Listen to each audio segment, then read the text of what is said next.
Hej YouTube. Så har jeg lige været ude og købe noget mere fyrværkeri. Som I kan se, så er det fra Japan. Så ja, jeg går bare til det lige nu. Først en kugleraket. Den til 50 kroner. Aalborgsbomben farvet bølger. Ja.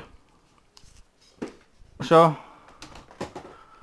har jeg Chrysanthemum bombesættet med i guld, 200 kroner. Så vil jeg lige så har jeg fået dem her. Jeg ved ikke om I kan se dem. Så har jeg fået de her gratis, på grund af at jeg købte det her. Jeg skulle også rigtig have haft dem der, men de havde jeg ikke. Fordi jeg købte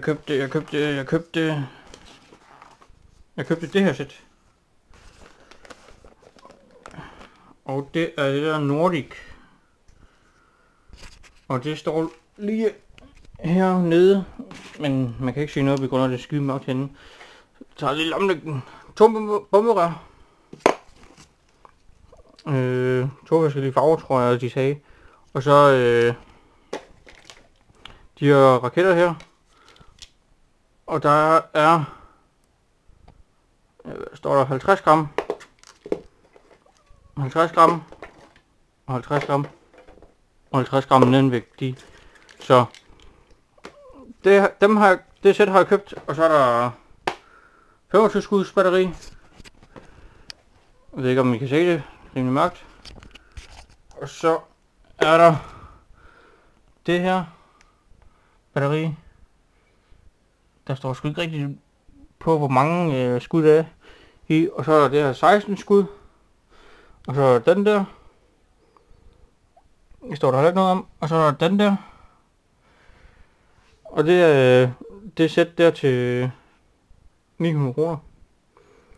Og så var der de her 50 mm. Der er 48,2 gram i hver skud. Og så har jeg købt de her Thunderstrikes 2 pakker for 130, tror jeg, eller andet. Og så har jeg købt Aalborgs batterisortiment 500 kroner. Og så var jeg også lige i Aldi her for et par dage siden. Og så købte jeg det der Red Baron.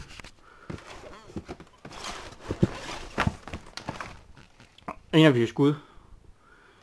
Jeg ved sgu ikke rigtig hvordan det ser ud, fordi jeg kan ikke se det på Aldis videoer og sådan noget. Kun at de ikke har lavet det endnu. Men 200 kroner, 1 af 4 skud. Så jeg sagde bare, hvorfor ikke bare prøve det. Og så har jeg set det ud. 9 rækker. Og så må vi se hvordan det ser ud. Og ja, det var stort set alt det nye. Og jeg får ikke mere. Så der kommer ikke flere uploads med nyt fyrværkeri. Der kommer kun tester og sådan noget. Og så som sagt, så har jeg også alt det her herovre med det som I har set. Så tak fordi I kiggede med. Subscribe. Hvis der er noget af det I vil se tester af, eller sådan noget, så skriv en kommentar. Og thumbs up, som man siger. Tak fordi I så med.